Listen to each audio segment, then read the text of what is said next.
Hi my dear students, मैं समीर कुमार सुधांशु आपका अपने यूट्यूब चैनल कॉम्पिटिटिव इंग्लिश में हार्दिक स्वागत करता हूँ। डियर स्टूडेंट, कॉम्पिटिटिव इंग्लिश के इस कड़ी में आज हम एक बार फिर से आपके लिए वॉइस को लेकर के आए हैं। डियर स्टूडेंट, जैसा कि आप बोर्ड पे लिखा हुआ देख रहे हैं, ये हमारा पार्ट 7 वीडियो है और आज हम लोग इंटरोगेटिव सेंटेंस को पैसिव में कैसे बदला जाता है को सीखने जा रहे हैं।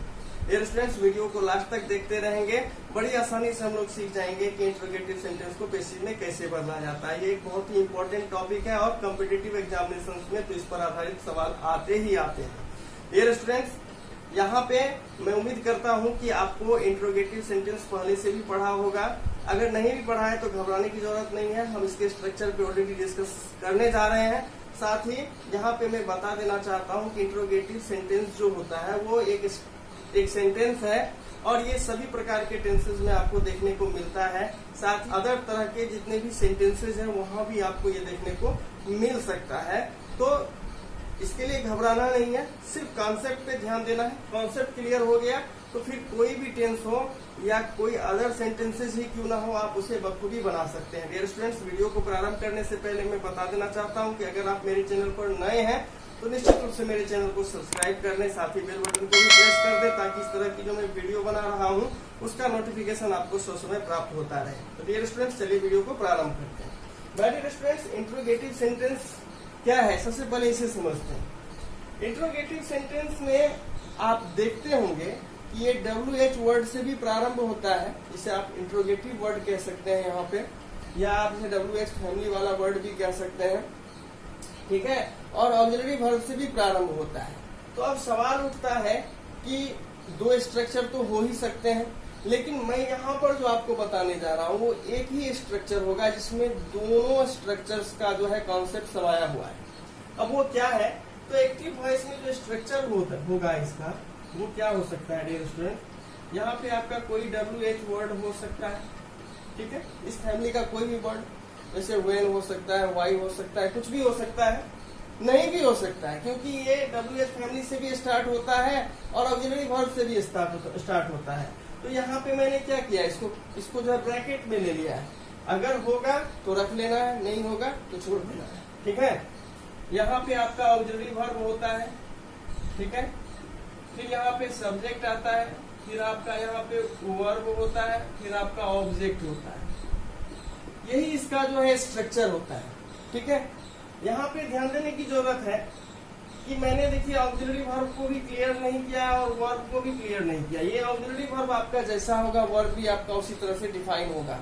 अगर मान के चलिए डू डज डिड लेंगे तो यहाँ वर्ब का पहला फॉर्म हो जाएगा, उसको तो हम लोग आगे क्लियर करेंगे। आज हम लोग सीखेंगे कि सिंपल प्रेजेंट और सिंपल पास्ट के सेंटेंस को कैसे हम लोग पैसिव में बदलते हैं। तो डियर स्टूडेंट्स, ये इसका जो है स्ट्रक्चर होता है इंटरोगेटिव सेंटेंस का। अब देखिए यहाँ पे कि अगर इसको हम पैसिव में बदलते हैं तो क्या हो सकता है, पहले यहाँ पर सीखते हैं, फिर हम लोग जो है एक एक करके सीखेंगे। तो डियर स्टूडेंट, चाहे आप एक्टिव में सेंटेंस को रखो, चाहे आप पैसिव में सेंटेंस को रखो, सेंटेंस का जो स्ट्रक्चर है, सेंटेंस का जो कॉन्सेप्ट है वो वहां पे बना रहना चाहिए, उसके अर्थ में परिवर्तन नहीं होना चाहिए। क्योंकि ये इंटरोगेटिव सेंटेंसेस है तो इसमें प्रश्न पूछने का, प्रश्न करने का जो कॉन्सेप्ट है वो हमेशा कायम रहना चाहिए। और वो हमेशा कायम कैसे रह सकता है, तो जब तक आप WH वर्ड या ऑक्सिलरी वर्ब से उसकी शुरुआत नहीं करेंगे तो वो आपका जो है कॉन्सेप्ट वहां पे खत्म हो जाएगा, ठीक है।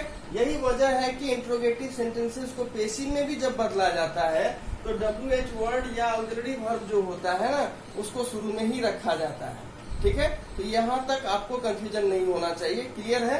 तो पैसिव वॉइस में अगर हम इसका स्ट्रक्चर बनाएंगे तो क्या बनेगा, तो WH वर्ड जो आया हुआ है वो तो रहेगा ही रहेगा, ठीक है। अगर WH वर्ड से सेंटेंस शुरू नहीं हुआ है तो फिर ऑक्सिलरी वर्ब जो है वो आपका आएगा ही आएगा, या अगर WH वर्ड है तब भी आपका ऑक्सिलरी वर्ब तो आएगा ही आएगा, ठीक है।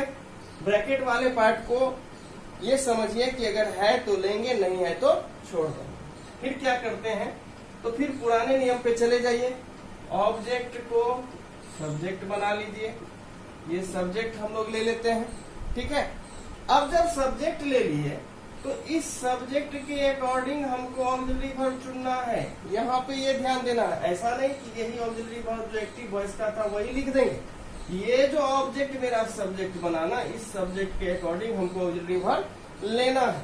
उसके बाद वर्ब का कोई भी फॉर्म एक्टिव वॉइस में क्यों ना आया हो, पैसिव वॉइस में हर हमेशा हम लोग V3 का ही इस्तेमाल करते हैं। ऐसा मैंने आपको पहले भी बताया है और अभी भी मैं बता रहा हूँ। फिर क्या होगा, तो फिर हम लोग बाय प्लस एजेंट के रूप में इस सब्जेक्ट को ले आएंगे, ठीक है, और फिर लास्ट में साइन ऑफ इंट्रोगेशन लगा देंगे। ये स्टूडेंट्स बहुत आसान है।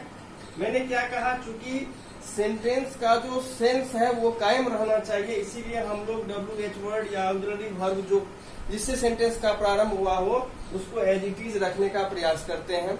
ऑक्सिलरी वर्ब के संबंध में मैंने भी बताया, चूंकि ऑब्जेक्ट सब्जेक्ट बना तो सब्जेक्ट के अकॉर्डिंग ऑक्सिलरी वर्ब चेंज होगा, ठीक है। और वर्ब का हमेशा हम लोग तीसरा फॉर्म लेते हैं। रही बात इस सब्जेक्ट की, तो ये सब्जेक्ट आपका क्या बन जाता है, तो ऑब्जेक्ट बन जाता है, जिसे आप बाई प्लस एजेंट के रूप में जानते हैं। बस कॉन्सेप्ट यही है। अब है कि अलग अलग टेंसेज में अलग अलग स्ट्रक्चर के तहत हम लोग क्या करते हैं, तो ऑक्सिलरी वर्ब और मेन वर्ब को चेंज कर देते हैं। बेसिक कॉन्सेप्ट तो यही रह जाता है, ठीक है। अब अगर मान के चलिए सिंपल प्रेजेंट टेंस को हम लोग ले लें, तो सिंपल प्रेजेंट टेंस को इस पर सेट करेंगे तो वो भी सेट करेगा, सिंपल पास्ट को सेट करिएगा तो वो भी करेगा। मैं करके दिखाता हूँ। सपोज दैट कि अगर हम लोग सिंपल प्रेजेंट टेंस को यहां से समझे, दो टेंस को कवर करते हैं, तो सिंपल प्रेजेंट टेंस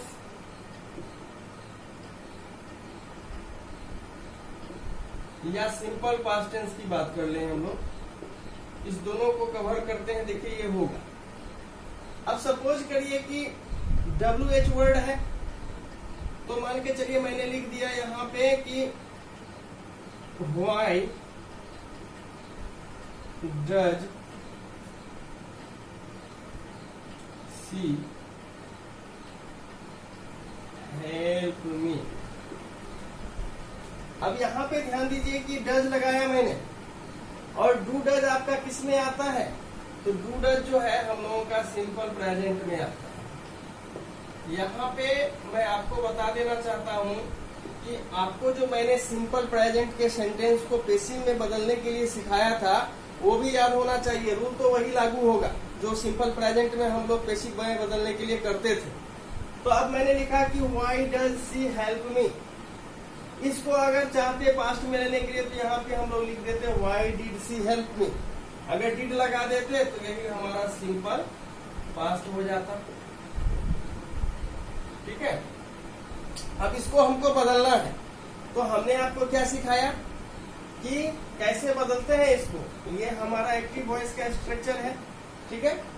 अब जब हम लोग इसको पैसिव में बदलते हैं तो मैंने थोड़ी देर पहले कहा कि जो WH वर्ड इस्तेमाल हुआ है उसको रख लेते हैं, तो वाई को रख लेंगे। ऐसा क्यों किए, ताकि सेंटेंस का जो सेंस है वो कायम रहे। ऐसा नहीं हो कि सेंटेंस का जो भाव है उससे छेड़छाड़ हो जाए, ठीक है। अब देखिए यहाँ पे WH वर्ड तो ले लिए हम लोग। अब आती है बात की ऑक्सिलरी वर्ब आने की, तो ऑक्सिलरी वर्ब का जगह खाली है, और मैंने थोड़ी देर पहले कहा कि ऑक्सिलरी वर्ब हम लोग किसके अकॉर्डिंग लेते हैं, तो ये जो ऑब्जेक्ट मेरा सब्जेक्ट बनता है ना, इसके अकॉर्डिंग लेते हैं। तो अब चूंकि यहाँ पे आपको ध्यान देने की जरूरत है, जब डज पे हम लोग लेकर के बना रहे हैं यानी सिंपल प्रेजेंट बना रहे हैं, तो सिंपल प्रेजेंट के सेंटेंस को जब हम लोग पैसिव में बदलते थे तो क्या करते थे, यानी V1 या V5 जो हम लोगों का था, इसको हम लोग कैसे बदलते थे भाई, इसको हम लोग बदलते थे इज एम आर प्लस आपका V3 कर देते थे, यही नहीं इसका पैसिव होता था। तो यहाँ पर मी के लिए क्या लेंगे, तो मी के लिए एम ले लेंगे, फिर इसको उठा करके लाइए, ऑब्जेक्ट को सब्जेक्ट बनाइए, तो क्या हो जाएगा, मी जब सब्जेक्ट बनेगा नॉमिनेटिव केस में आई हो जाएगा, तो वाई प्लस एम प्लस आई तक हम लोग आ गए। अब क्या करना है, वर्ब का है तो यहाँ पहला फॉर्म, चूंकि ये सिंपल प्रेजेंट था, और जब पैसिव में आता है तो वो चेंज होकर के क्या हो जाता है, हमेशा V3 हो जाता है। तो यहाँ पे आप इसको V3 बना दीजिए, ये आपका V3 हो गया। अब क्या बच गया आपका, बचा आपका जो एक्टिव का सब्जेक्ट था उसको पैसिव का ऑब्जेक्ट बना दीजिए। तो इसके लिए इसको बाय हर कर लीजिए और साइन ऑफ इंट्रोगेशन लगा दीजिए। देखिए कितनी आसानी से बन गया। अब अगर इसको हम लोग मिटा दें तो क्या सेंटेंस बनेगा कि why am I helped by her. आसानी से बन गया, इतना समझ गए होंगे। अब अगर इसी में मान के चलिए डिड लेते तो मी जब यहाँ पे आई बन के सब्जेक्ट के रूप में आया तो आई के अकॉर्डिंग यहाँ पे डिड के लिए क्या लेते हैं, तो सिंपल पास्ट में जब V2 होता था तो उसको पैसिव में बदलते थे तो वाज वर प्लस V3 करते थे, याद होगा आपको। तो अब यहाँ पे आई के साथ क्या लेंगे, वर लेंगे या वाज लेंगे। तो डियर स्टूडेंट्स यहाँ पे हम लोग वाज लेते हैं आई के अकॉर्डिंग, तो वाई वाज आई, फिर से सारी बातें सेम है। तो हेल्प्ड बाय हर, देखिए कितनी आसानी से बन रहा है। तो डियर स्टूडेंट्स इसमें कुछ भारी है नहीं, इसको भारी हम लोग बना देते हैं, ठीक है। अब है कि इस तरह का अगर स्ट्रक्चर आपको देखने को मिले तो आपको एक चीज तो सबसे पहले ध्यान में रखना है, क्या ध्यान में रखना है कि हमको सेंटेंस को पैसिव में चेंज जरूर करना है लेकिन उसकी आत्मा के साथ छेड़छाड़ नहीं करनी है। दूसरा चीज याद रखना है, नॉर्मली जैसे हम लोग अफर्मेटिव सेंटेंस में या नेगेटिव सेंटेंस में टेंस के अकॉर्डिंग जब उसको बदलते थे तो वहां पे क्या करते थे, तो सिंपल प्रेजेंट में V1 और V5 आता था तो उसको हम लोग is M R plus V3 में बदलते थे पैसिव में, और V2 आता था तो वाज वर प्लस V3 में बदल देते थे। एग्जैक्टली ये जो रूल्स पहले मैंने आपको बताया है, जो आपने सीखा है, वो भी आपको याद रहना चाहिए, तभी आपसे चेंज होगा। अब मान के चलिए यहाँ पे किसी किसी को ये मन में डाउट होगा कि WH वर्ड से आपने बना दिया, तो WH वर्ड हटा करके भी आपको दिखाते हैं कि अगर ऐसा सेंटेंस होगा तो कैसे बनाएंगे। सपोज करिए कि अगर ऐसे सेंटेंस दे दिए कि डज मोना लव मी। अब यहाँ पे ये सेंटेंस एक्टिव वॉइस का है। अब यहाँ पे आपको बनाना है, WH वर्ड नहीं आया तो बनाना है, ठीक है। तो सबसे पहले इसको आइडेंटिफाई करिए कि ये कौन सा टेंस है।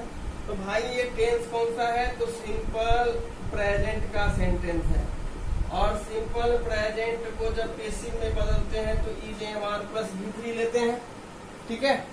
तो यहाँ पे अब ऑक्सिलरी वर्ब चुनना है, तो ऑक्सिलरी वर्ब जो चुनना है, क्योंकि ये डज तो ऑक्सिलरी वर्ब था तो हमको भी ऑक्सिलरी वर्ब रखना है। तो क्या करते हैं भाई, ऑब्जेक्ट को सब्जेक्ट बनाते हैं। मी सब्जेक्ट बनेगा लेकिन उसके लिए ऑक्सिलरी वर्ब क्या आएगा, उसके लिए ऑक्सिलरी वर्ब जो है वो आई के अकॉर्डिंग आएगा। क्यों, तो मी का नॉमिनेटिव केस आई होता है, और चूंकि शुरू में ऑक्सिलरी वर्ब रखना है तो इंट्रोगेटिव सेंटेंस में जो ऑक्सिलरी वर्ब आता है वो सब्जेक्ट के अकॉर्डिंग आएगा। तो यहाँ पे आई के लिए कौन सा ऑक्सिलरी वर्ब लेते हैं, तो आई के लिए एम लेते हैं। तो सबसे पहले एम लिख दीजिए, ठीक है। उसके बाद सब्जेक्ट बना दीजिए एम आई। फिर आपको क्या करना है, वर्ब का यहाँ पे पहला फॉर्म है, पैसिव में जाएगा तो हर वक्त V3 होगा, तो एम आई लव्ड। बच गया क्या आपका, यहाँ जो एक्टिव में सब्जेक्ट है तो एक्टिव का जो सब्जेक्ट होता है वो पैसिव का ऑब्जेक्ट होता है। तो उसके लिए हम लोग क्या करते थे, बाय प्लस एजेंट का इस्तेमाल करते थे, यानी कि बाय मोना लिख देंगे। देखिए आपका ये पैसिव में बदल गया, am I loved by Mona. कितनी आसानी से हम लोग इसको बना पा रहे हैं, ये आप ध्यान दीजिए। यहाँ पे मैं आपकी जानकारी के लिए एक चीज और बता देता हूँ। अब अगर मान के चलिए किसी को दूसरे टेंस से सेंटेंस आ जाएगा तो वो क्या बदलना कठिन होगा, वो भी बहुत आसान है, वो भी आप यहाँ से जोड़ सकते हैं, लिंक कर सकते हैं। उसको कैसे कर सकते हैं, सपोज दैट कि मान के चलिए यहाँ पे प्रेजेंट कंटिन्यूअस या पास्ट कंटिन्यूअस ले लेते हैं हम लोग, प्रेजेंट कंटिन्यूअस या पास्ट कंटिन्यूअस ले लेते हैं। तो इसमें आपका जो सेंटेंस होगा वो कैसे होगा, मान के चलिए कि ऐसे लिख दें हम लोग कि how is Ram helping us. तो ध्यान दीजिए यहाँ पे इज आया हुआ है, V4 लगा हुआ है, ये आपका एक्टिव वॉइस का स्ट्रक्चर है। देखिए यहाँ पे WH फैमिली से मैंने हाउ को लिया, ऑक्सिलरी वर्ब लगाया, सब्जेक्ट लगाया, वर्ब लगाया और ऑब्जेक्ट लगाया। यहाँ पर आप देखिए कि वहां पर सिंपल प्रेजेंट सिंपल पास्ट था, यहाँ प्रेजेंट कंटिन्यूअस और पास्ट कंटिन्यूअस है। हुआ क्या है कि वहां पे auxiliary verb do does did आ रहा था, वर्ब का पहला फॉर्म आ रहा था, यहाँ पे ऑक्सिलरी वर्ब बदल गया है, यहाँ पे V4 आ रहा है। शेष बातें तो वही है। अब अगर प्रेजेंट कंटिन्यूअस के सेंटेंस को या पास्ट कंटिन्यूअस के सेंटेंस को पेसिव में बदलना है, सपोज करिए यहाँ वाज भी हम लिख देते हैं, तो इज लगाए तो प्रेजेंट कंटिन्यूअस, वाज लगाए तो पास्ट कंटिन्यूअस। तो इसको अगर पेसिव में बदलना होगा तो कैसे बदलते हैं? तो डियर स्टूडेंट्स, आपकी जानकारी के लिए मैं बता दूं, आपको याद भी होगा कि प्रेजेंट कंटिन्यूअस में हम लोग इज, एम, आर के बाद जो V4 होता था एक्टिव वॉइस में, इसको क्या करते थे, तो इस V4 को हम लोग बदल देते थे बिंग प्लस V3 में, और इसके पहले जो ऑक्सिलरी वर्ब था ना वो इज, एम, आर में से कुछ रख देते थे वहां पे सब्जेक्ट के अकॉर्डिंग। ठीक है, यानी ऑक्सिलरी वर्ब यहाँ पे इज, एम, आर में से कुछ भी हम लोग लेते थे सब्जेक्ट के अकॉर्डिंग, ये आपको याद होना चाहिए। और जब यही आपका पास्ट कंटिन्यूअस होता था तो पास्ट कंटिन्यूअस में भी हम लोग पढ़ते थे वाज वर के बाद V4 पढ़ते थे ना, वाज वर के बाद V4। तो उसको भी कैसे बदलते थे, मैंने सिखाया था कि V4 को बदलना है तो बिंग प्लस V3 कर देना। अब इधर का टेंस जो है प्रेजेंट टेंस से होगा तो इज, एम, आर ले लेना, और अगर पास्ट टेंस होगा तो यहाँ पे वाज वर सेट कर देना। ठीक है, तो इसी सेंटेंस को हम लोग समझते हैं। तो मैंने अभी बताया कि क्या करना है भाई, तो जो WH फैमिली का वर्ड है उसको लिख देंगे। अब यहाँ पे ऑक्सिलरी वर्ब का स्थान बचा हुआ है, तो ऑक्सिलरी वर्ब कैसे चुनेंगे हम लोग, तो जो ऑब्जेक्ट है उसको सब्जेक्ट बनाते हैं। तो अस यहाँ पे आपका क्या है, ऑब्जेक्ट है, और यह जब नॉमिनेटिव केस में यहाँ सब्जेक्ट बनेगा तो बनेगा वी। तो वी के साथ में आप प्रेजेंट कंटिन्यूअस के तहत कौन सा वर्ब चुनेंगे, ऑक्सिलरी वर्ब, तो वो आर चुनते हैं, तो ह आर वी लिख देंगे। अब हेल्पिंग को बदलना है तो मैंने क्या सिखाया था आपको कि V4 कैसे बदलेगा, तो बिंग प्लस V3 में यहाँ पे बिंग हेल्प्ड कर दीजिए। देखिए V4 को मैंने बिंग प्लस V3 में बदल दिया, ध्यान दीजिए यहाँ पे। ठीक है, अब बच गया आपका राम, इसको जोड़ दीजिए, बाय राम। क्या बना, how are we being helped by Ram. देखिए कितना आसानी से बन गया। ठीक है, अब मान के चलिए वाज रहता तब क्या करते, तो वी के साथ में हम लोग क्या लगाते, वाज या वर्ड, तो वर्ड लगाते, तो यहाँ पे हम लोग वर्ड लगा देते, how were we being helped by Ram, आसानी से बन गया।